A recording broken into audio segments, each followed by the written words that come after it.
वेद बातमीचा, लढा सत्याचा, निर्भीड पत्रकारितेचा, राजकारणातील महत्त्वाच्या बातम्यांच्या अपडेटसाठी आजच आपल्या YouTube चॅनेलला क्लिक करा आणि रोज अपडेट मिळवण्यासाठी चॅनेल सबस्क्राइब करा. नमस्कार, आपण पाहत आहात वेद बातमीचा. प्रजासत्ताक दिनी राहुरी रक्तबंबाळ.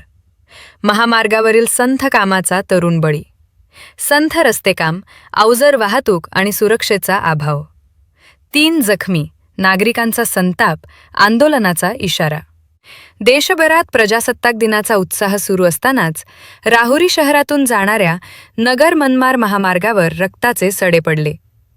महामार्गावरील संथकाम, रस्त्यावर पसरलेली खडी आणि सुरू असलेली अवजड वाहतूक यामुळे एकाच दिवशी 2 भीषण अपघात घडले.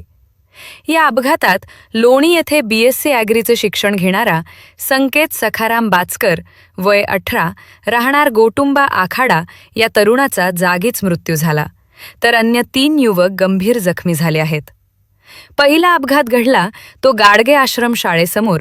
प्रजासत्ताक दिनाच्या ध्वजारोहणासाठी दुचाकीने जात असताना गाडगे आश्रम शाळेसमोर सुरू असलेल्या रस्त्याच्या कामात टाकलेल्या खडीमुळे मागून येणाऱ्या ट्रकने दुचाकीला जोराची धडक दिली. या धडकेत संकेत ट्रकच्या चाकाखाली सापडून जागीच ठार, तर त्याचा मित्र श्रीकांत हापसे याचा पाय फ्रॅक्चर झाला. दुसरा अपघात घडला तो राहुरी बस स्थानकासमोर.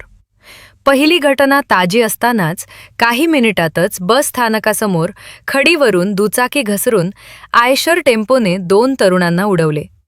यात प्रसाद गागरे याचा हाताचा पंजा चिरडला गेला, तर सार्थक आहेर जखमी झाला आहे.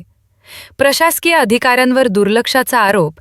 या अपघातांना जिल्हा प्रशासन, पोलीस यंत्रणा, NHAI आणि ठेकेदार कंपनी जबाबदार असल्याचा आरोप संतप्त नागरिकांनी केला आहे.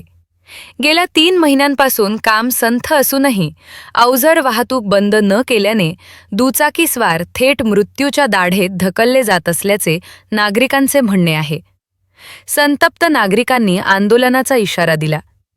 प्रजासत्ताक दिनीच एका निष्पाप विद्यार्थ्याचा बळी गेल्याने परिसरात तीव्र संताप असून तात्काळ उपाययोजना न झाल्यास मोठे जनआंदोलन छेडण्याचा इशारा नागरिक व कृती समितीने दिला आहे. वेद बातमीचासाठी राजेंद्र उंडे, राहुरी.